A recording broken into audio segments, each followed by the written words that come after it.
மரியாதைக்குரிய பாரத பிரதமர் கோவைக்கு வருகிறார். அவரு கோவைக்கு வருவதற்கு முன்னாலேயே மெட்ரோ கோவைக்கு வராது அப்படின்னு ஒரு பொய் பிரச்சாரத்தை தூக்கி வீசி தவறான ஒரு அரசியலை இந்தி கூட்டணி செய்கிறது என்று எனது வன்மையான கண்டனத்தை நான் பதிவு செய்கிறேன். இங்க சென்னையில 87 கோடிக்கு திட்டமிடப்பட்ட மழைநீர் வடிகால் வாரியம் எதுவுமே செய்யல. இன்னைக்கு ஒரு படம் பார்த்துருப்பீங்க, போட்டை லாரியில கெட்டி ரெடியா வச்சாச்சு.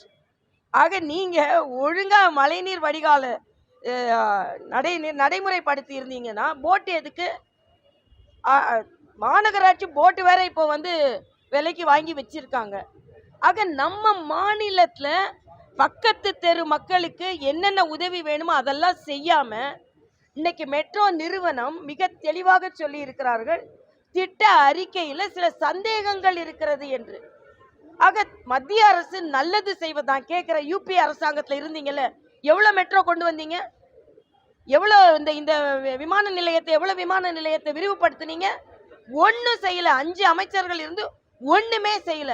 ஆனா மரியாதைக்குரிய பாரத பிரதமர் 10 ஆண்டுகளுக்குள்ள 11 லட்சம் கோடி தமிழகத்திற்கு ஒதுக்கப்பட்டு இருக்கிறது. ஆனா மறுபடியும் பொய் பிரச்சாரம் செய்வதை நிறுத்திக் கொள்ள வேண்டும் என்று நான் கேட்டுக்கொள்கிறேன். உங்களுக்கு எதிராக ஜாக்டோஜியா போராடி கொண்டிருக்கிறார்கள், ஏற்கனவே செவிலியர்கள் போராடி கொண்டிருக்கிறார்கள். இந்த மருத்துவமனையில எந்த வசதியும் இல்லை அப்படின்னு இன்னைக்கு பத்திரிகையில வந்திருக்கு. ஆக தமிழகத்துல அவ்வளவு ஓட்டையை வைத்துக் கொண்டு ஓட்டு வாங்கி கொண்டு இன்னைக்கு எதற்கெடுத்தாலும் மத்திய அரசை குறை சொல்லு என்றால், இதுல வேற வெங்கடேசன் எம்பி வேற எதையுமே படிக்க மாட்டாரு, சொல்லிக்கொண்டே இருக்க வேண்டியது. அதனால இந்த குறை சொல்வதை தாயுள்ளத்தோடு தமிழகத்திற்கு வரும் பாரத பிரதமரை வர்றதுக்கு முன்னாலேயே பொய் பிரச்சாரங்களை வைத்து முறியடிக்க வேண்டாம். உங்களது பொய் பிரச்சாரம் முறியடிக்கப்படும் என்று நான் தெரிவித்துக் கொள்கிறேன்.